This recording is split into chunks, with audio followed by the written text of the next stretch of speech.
Konstantinopel yang didirikan oleh Konstantin the Great pada 330 Masehi mulai diproteksi oleh dinding raksasa pada masa Theodosius II pada 413 Masehi dan bertahan hingga 1000 tahun lebih. Sehingga dengan segala kelebihan Konstantinopel, siapapun yang menguasai Konstantinopel akan menguasai dunia. Pada Maret 1453, tentara Ottoman dipimpin oleh Sang Sultan mulai melakukan kampanye militer menuju Konstantinopel, termasuk bersama mereka Janissary, pasukan elit penjaga Sultan paling efektif dan mematikan yang dimiliki Ottoman. Tepat di hari Paskah pada 2 April 1453, pasukan Ottoman tiba di kota luar Konstantinopel. Pada 5 April 1453, Mehmed mengirim tawaran terakhir kepada Kaisar Konstantin XI agar menyerah dengan damai. Dan kita semua tahu apa jawabannya. Bangsa kesatria itu tidak mau dan tidak akan menyerah. Mengetahui penolakan itu, Mehmed pada keesokannya 6 April 1453 memerintahkan penembakan artileri ke dinding Konstantinopel.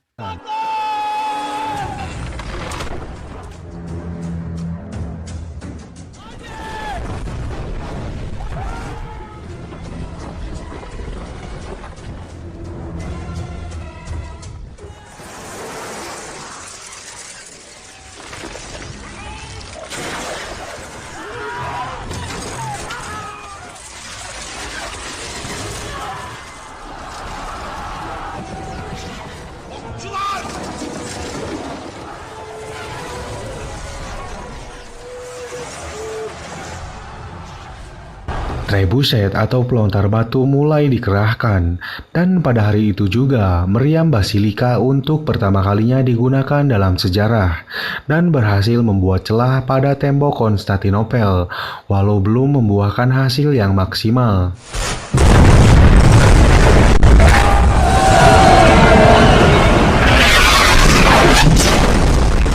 Karena meriam itu hanya bisa ditembakkan jika dalam keadaan dingin, membuatnya hanya bisa menembak antara 5-7 kali dalam sehari, sehingga celah tersebut berhasil ditutup kembali oleh pasukan Konstantinopel.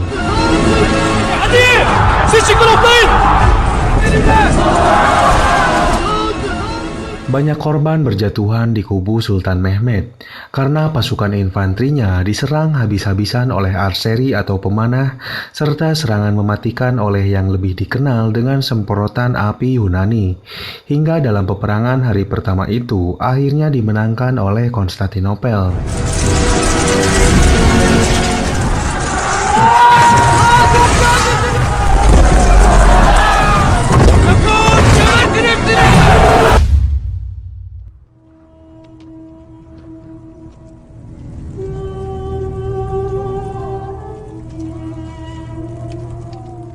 Mereka berpesta pora karena tahu bahwa bentengnya mustahil untuk ditembus oleh musuh. Setelah 12 hari penyerangan pertama, Sultan Mehmed memanggil Hasan bersama pasukan kavalerinya untuk melakukan serangan kedua pada malam hari. Namun serangan ini juga gagal karena mereka harus berhadapan dengan pasukan Giustiniani di garis depan. Helepolis atau menara berjalan pembawa infanteri itu habis dihancurkan oleh pasukan Giustiniani dan hampir membuat Hasan tewas dalam serangan ini.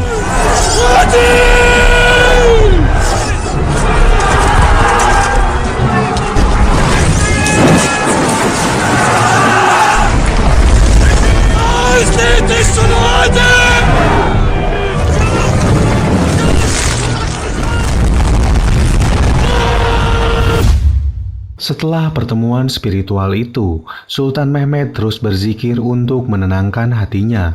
Lalu seketika beliau menemukan strategi yang sangat luar biasa. Pada malam hari, Sultan Mehmed memerintahkan pasukannya menyeret kapalnya melewati jalan darat melalui pegunungan dan hutan untuk bisa sampai ke Teluk Golden Horn, tempat terlemah Konstantinopel yang saat ini mustahil untuk dilewati. Strategi tersebut tak pernah terpikirkan sebelumnya oleh Kaisar Konstantin, sehingga membuat mereka panik dan kalang kabut. Surların en zayıf olduğu Haliç tarafını ele geçirmeye çalış. Merhamet et Yüce Tanrım. Askerlerim! Düşmanlarımızın bizi yok etmek için geçmişimiz zaferlerle dolu. Göğsümüze uzattığı kılıçlarını kırdık. Nice zorlu kaleleri, şehirleri aldık. Bugün burada bize düşen bayraklarını alaşağı ettik. Allahu Ekber! Sabah olduğunda Allahu Ekber!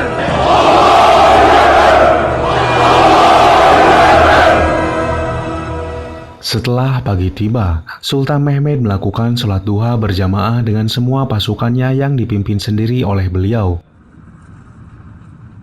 Allahu Ekber! Esselamu Aleyküm ve Rahmetullah! Esselamu Aleyküm ve Rahmetullah! Setelah itu ledakan bawah tanah yang menghancurkan pondasi benteng Konstantinopel menandakan bahwa perang dimulai.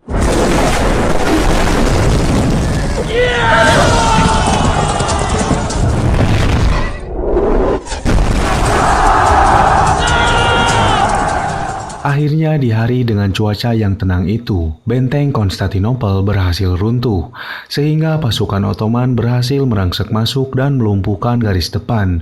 Semua warga panik dan menyelamatkan diri dengan bersembunyi di gereja Hagia Sophia. Kemudian untuk pertama kalinya, Hasan bisa berhadapan langsung dengan Giustiniani. Hingga akhirnya, Giustiniani berhasil dikalahkan dan meninggal.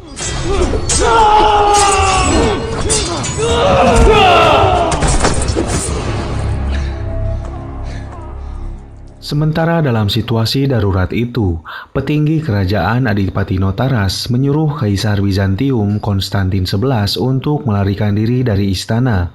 Namun semua itu ditolak oleh Kaisar yang memilih untuk ikut bertempur, walaupun akhirnya dia meninggal dalam peperangan itu.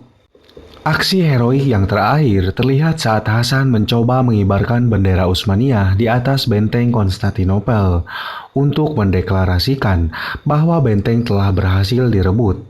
Hingga akhirnya Hasan berhasil, walaupun dia meninggal menjadi syuhada.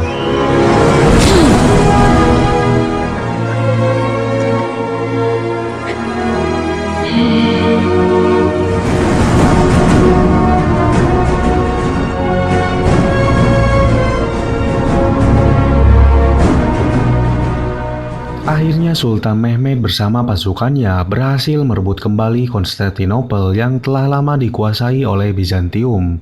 Sultan Mehmed atau Muhammad Al-Fatih yang saat itu masih berusia 21 tahun akhirnya memasuki Konstantinopel dan turun dari kudanya untuk melakukan sujud syukur. Setelah itu, kota Konstantinopel resmi menjadi bagian daerah kekuasaan dari Kerajaan Utsmaniyah. Dalam keberhasilannya itu, beliau tak membunuh orang-orang Kristen yang tersisa, melainkan merangkulnya untuk diberikan hak hidup berdampingan dan diberikan kebebasan untuk memeluk agama sesuai kepercayaannya.